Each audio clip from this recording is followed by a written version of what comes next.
कबीरदास जी निर्गुण राम के अनन्य उपासक थे।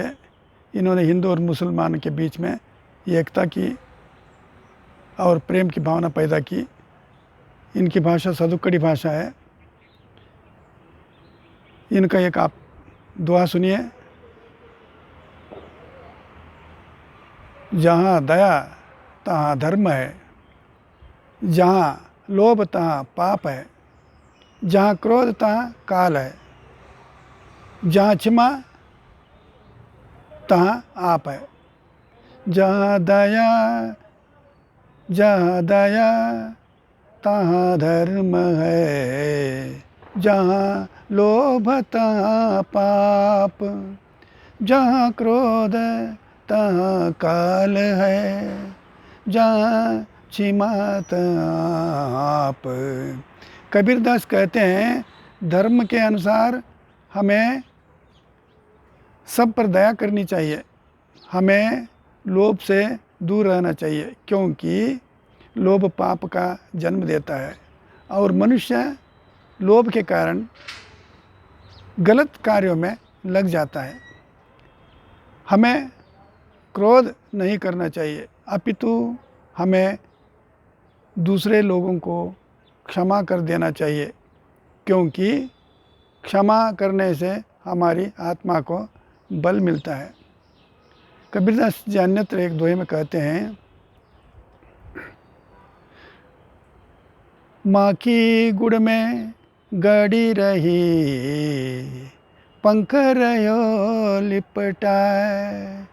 माखी गुड़ में लिपट रही, पंख रहो लिपटाए। हाथ मलय सिर धुनय, लालच बुरी बलाए। ये मक्खी है ना, गुड़ खाने के लिए जाती है तो उसके सभी पंख गुड़ में फंस जाते हैं। तो लालच बुरी बात है, लालच करना बुरी बात है। वही जो लालच बोलते हैं उसी को लोभ बोलते हैं। लोभ के कारण वह बहुत फंस करके पछताने लगी मक्खी। तो इसके लिए मैं एक आपको कहानी सुनाना चाहता हूँ। एक गांव में एक धनवान था, उनका बेटा भी था। एक 5 महीने का छोटा सा नन्हा सा पोता था। एक बार पोता बीमार पड़ जाता है। बीमार पड़ने से अस्पताल जाने के लिए बेटे के पास पैसा नहीं था, इसलिए धनवान पिताजी से पैसे मांगा। 500 रुपये कम से कम दे देंगे तो मैं अस्पताल जाऊंगा, मेरे बेटे को दिखाऊंगा। लेकिन वह कंजूस, लेकिन वह लोभी दादाजी पोते के लिए एक पैसा भी नहीं दिया। बेटे को और पोते को घर से ढकेल दिया। बाहर घूमते घूमते बेटा एक कहीं भी रहा। वह 5-6 साल तक बेटा नहीं आया, पोता भी नहीं आया। तो सब उस बूढ़े आदमी को, यानी उस धनवान आदमी को सब लोग कान भरने लगे। देखो, तुम कहीं एक छोटे बच्चे को ले आओ, उसको कमरे में डाल करके मार दो, वो ज़िंदगी भर आपके पैसे की रक्षा करेगा। वो शैतान होगा तो आपके पैसे की रक्षा करेगा। वो धनवान जो आदमी था, एक तिजोरी में 2000 के नोट भर दिया था और दूसरे तिजोरी में 500 का नोट भर दिया था और घड़े भर सोने चांदी के सिक्के भर दिया था। बहुत लालची था, किसी को कुछ नहीं दिया, बहुत लोभी। तो लोगों की बात सुनकर वो छोटे बच्चों को ढूंढते गया। एक 5-6 साल का बच्चा मिला, उसको ले आया घर में और जिस कमरे में पैसा रखा था ना, उस कमरे में उस बच्चे को डाला और मिर्ची है ना, लाल मिर्ची, तो उसी को जला दिया और दरवाजे बंद कर दिया। तो अंदर बच्चा खांस कर वह मरने लगा। तो मरना देखकर इस कंजूस को, यानी इस लोभी धनवान को शर्म नहीं आए, लज्जा नहीं आए, दुख भी नहीं हुआ।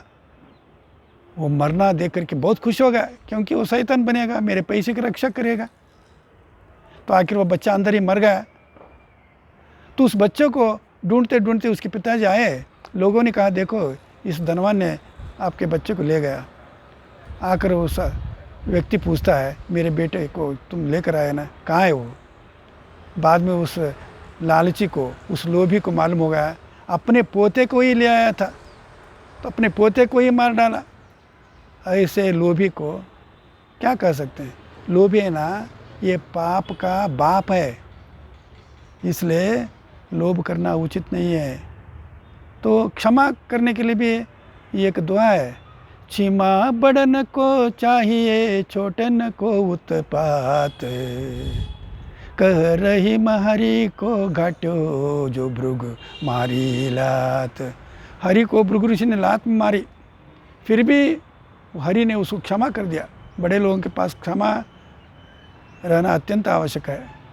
भाइयों और बहनों, आपने अब कबीरदास का दुआ सुना, आपको मालूम हो गया कि लोभ क्या है और क्षमा क्या है, इसके बारे में मालूम हो गया। अब धर्म के बारे में भी कई लोगों ने कई बातें कही हैं। सत्य को धर्म कहा है, किसी ने अहिंसा परमो धर्म कहा है, तुलसीदास ने क्या कहा है, परहित सरि सम धर्म नहीं भाई कहा है।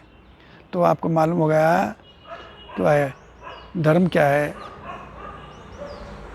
और कन्नड़ में भी जगत ज्योति बसवण्णा ने कहा है, दयवे धर्मद ಮೂಲವಯ दयवीरಬೇಕು सकल प्राणिगಳೆಲ್ಲರಲ್ಲಿ। तो दया रहनी चाहिए। हाँ, दया ही धर्म का मूल है। सब प्राणियों के प्रति, सब गरीबों के प्रति, सब आदमियों के प्रति दया करनी चाहिए। भाइयों, अब तक आपने यह दुआ सुना, आप सबको मेरा अनंत अनंत धन्यवाद।